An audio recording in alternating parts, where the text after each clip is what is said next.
We have two survivors of those ancient schools, the Bene Geserit and the Spacing Guild.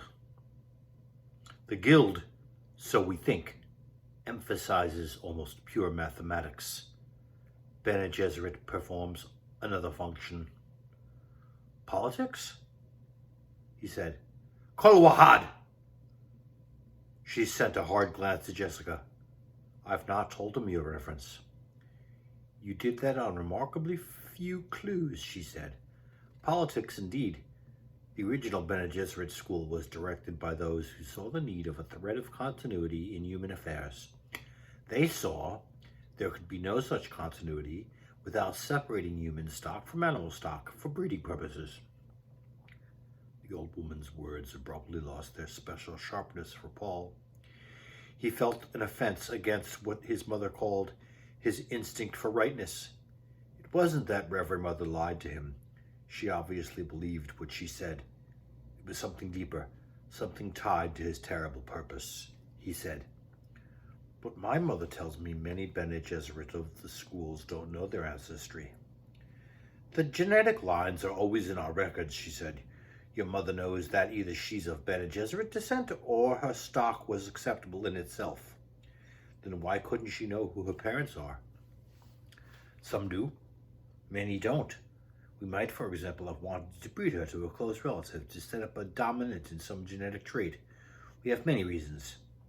Again, Paul felt the offense against rightness. He said, You take a lot on yourselves. The Reverend Mother stared at him, wondering, Did I hear criticism in his voice? We carry a burden, a heavy burden, she said.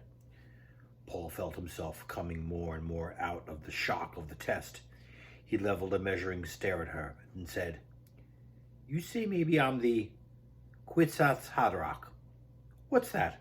A human Gom Jabbar? Paul, Jessica said, You mustn't take that tone with, I'll handle this, Jessica, the old woman said. Now, lad, do you know about the Truthsayer drug?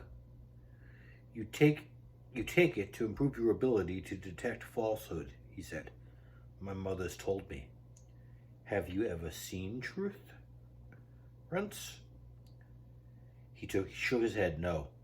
The drug is dangerous, she said, but it gives insight. When a truthsayer is gifted by the drug, she can look many places in her memory, in her body's memory. We look down so many avenues of the past, but only feminine avenues. Her voice took on a note of sadness. Yes, yet there's a place where no truthsayer can see. We are repelled by it, terrorized. It is said a man will come one day and find in the gift of the drug his inward eye.